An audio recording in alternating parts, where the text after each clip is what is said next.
Welcome back. Today we saw our second press screener, number 2, and we are happy to report that this was actually a lot better than the first movie we saw for press screener. Moon Fail, if you've seen that review.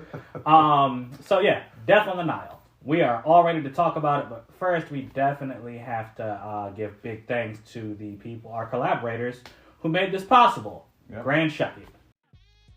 Shout out to our friends over at the Grand Shuck It. They really do hold it down, and if you don't know who they are, you will definitely want to. So go check out their website at thegrandshuckit.com. There you will find all you will ever need in the world of anime, manga, TV shows, movies, books, comic books, video games. They have it all in one nice, simple, consolidated space. They post written reviews on all that stuff, and they have several hundred episodes of podcasts that are, quite frankly, hilarious. So go ahead, check out their website.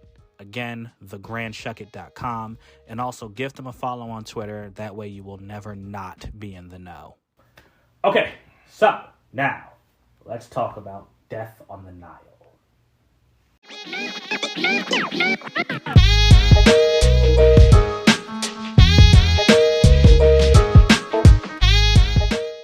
Alright, welcome back to Small Couch Reviews, guys. It's your boy Sam. It's your boy Jovi. So today we actually just got back from seeing Death on the Nile. Oh. It is the sequel to 2017's Murder on the Orient Express, directed by and starring Kenneth Branagh as Hercule Poirot, the Belgian detective from the Agatha Christie novels. Now, before we get started, I saw the first Murder on the Orient Express, and that's the first movie. Mm-hmm. I think I must have said this before. That's the first movie where I was like, wow, there are frames in this movie that I could actually take and use as screensavers. Oh, yeah. Kenneth Branagh did his thing as a director of that movie and as the actor. In fact, I loved it so much so that after I saw Murder on the Orient Express and I found out Death on the Nile was coming out, yeah, I went and watched, the BBC or something has in all of Hercule Poirot, all of the adventures he's been on, for TV. Oh. I went and I watched all of them. Oh, wow. Made for TV. So I purposefully did not watch Death on the Nile because I wanted to see what Kenneth Branagh would do. The ones I'm talking about star this actor named David Suchet. Fabulous Poirot. Maybe better than Kenneth Branagh. I'm about to say, I want to watch those now. Yeah.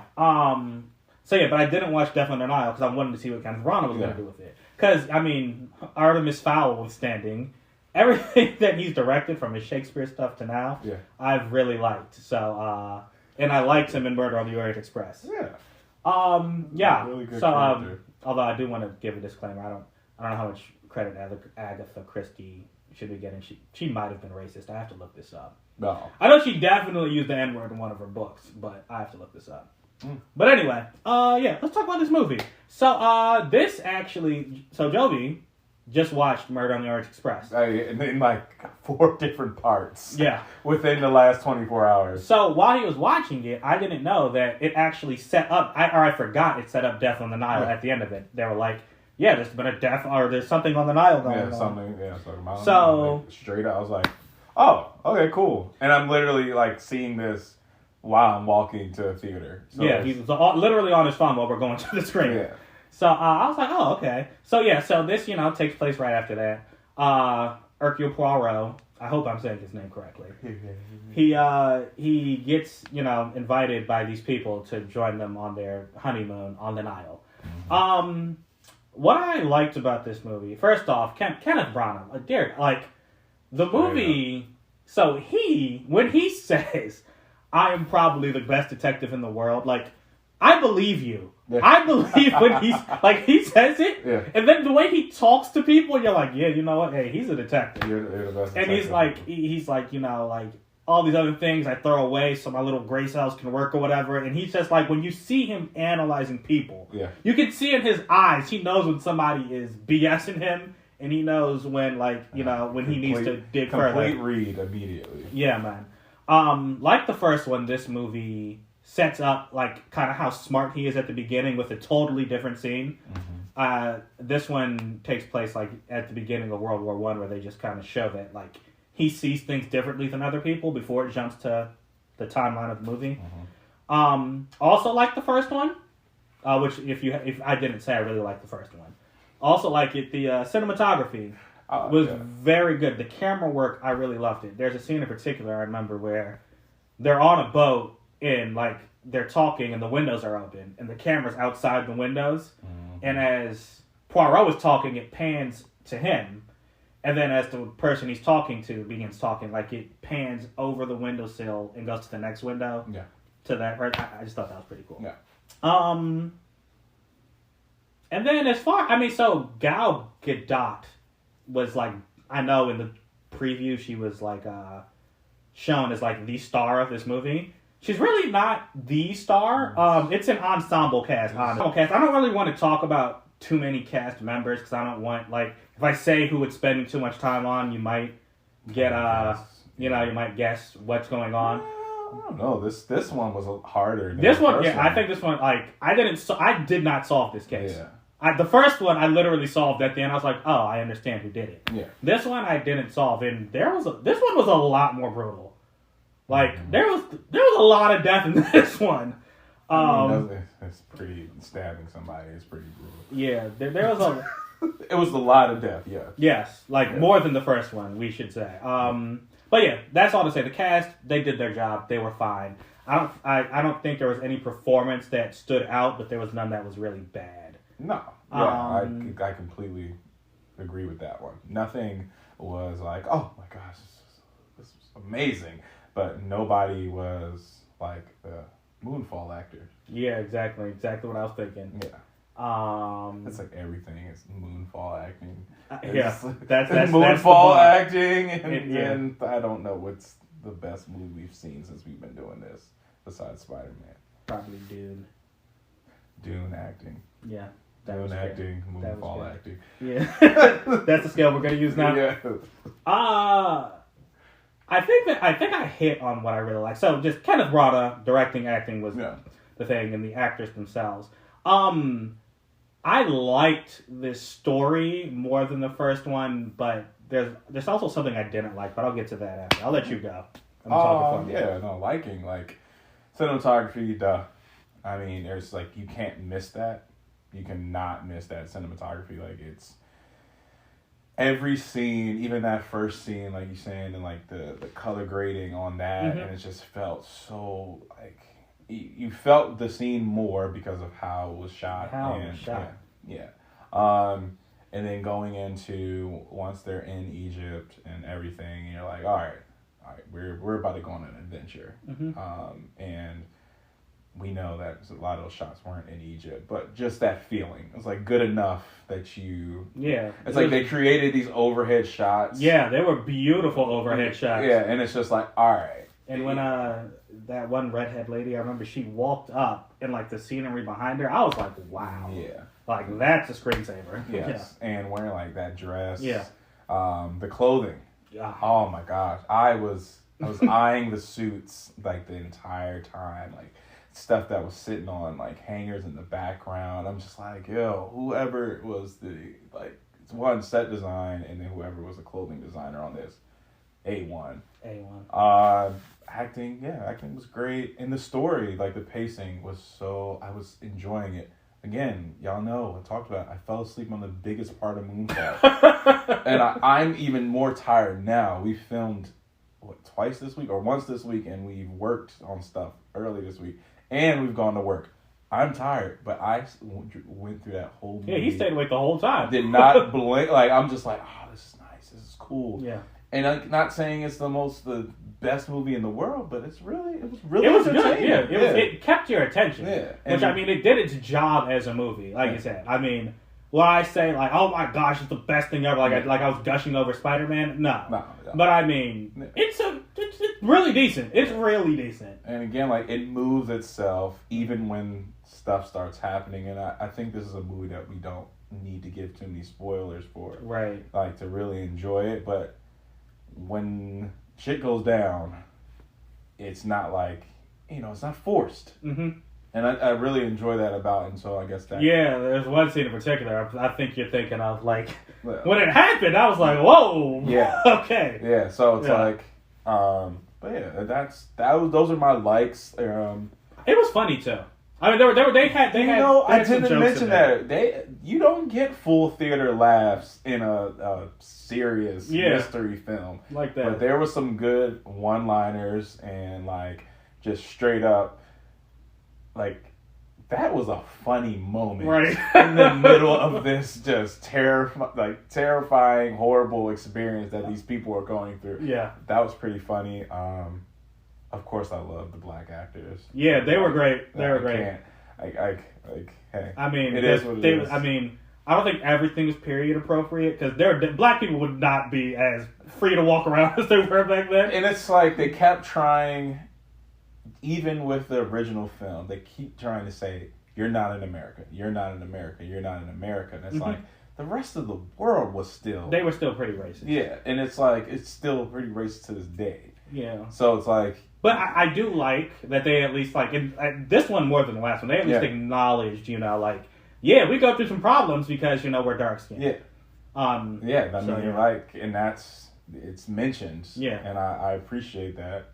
But yeah, like you said, period. Like, I was like, y'all a little too free. And the people with them were a little, I mean, they were probably, like, liberal figures back then. Let me not say that. Yeah. But, they're all nice. And they were very strong black women, period. And then, like, their characters were very strong black women. So. Yeah, loved it. And what's her name? Letitia Wright. When she started speaking, I could not believe the voice that was coming out her mouth. Because she's actually British, if you didn't know that. Okay. Like Shuri from Black Panther. When she started speaking, talking like she was from Georgia, I was like, whoa. Yeah. She had a good vocal coach, and she's a great actress. She's a great actress. Too bad we'll never get the next Black Panther. I know, that man's been going on forever. Let me stop saying that. It's so rude. So there are just two things I can think of that I guess I can say would fall into didn't like. Yeah. The first thing, this movie, more than the first one, it actually took, and I don't know if this is actually a weakness, it's just me. This one took a lot longer to get to the death that Poirot was going to investigate. Yeah. Like, in the first one, it happened maybe in the first 20 or 30 minutes. Yeah. It might have happened there too, but in this one too, but in this one it's like, you learn a lot about everybody. A lot of build-up. And you don't actually, you don't see what, who's... how do I say? I was about to say something that was going to spoil. Yeah, It's just like any other mystery film. I can say this: everything that you're seeing is for a reason. Yeah. To say the least. Like, you are a detective in this. Just watch the events. I guess that's the best way to say it. Yeah. I mean, because when the big reveal happens at the end, you're like, you know what? This totally makes sense. Yeah. And then he goes back and, you see the things he sees and you're like, I could have picked up on that. I really should have. Yeah. Kind of like in the first one. Yeah. In the first one, I was telling Elvie, in the first one, if you go back and watch it, right after the dude dies on the train in the first one, they give out a big piece of information about how he died. And when I watched it the second time, I was like, wow, I really should have guessed what happened. Spills everything. He told us, and he knew. Yeah.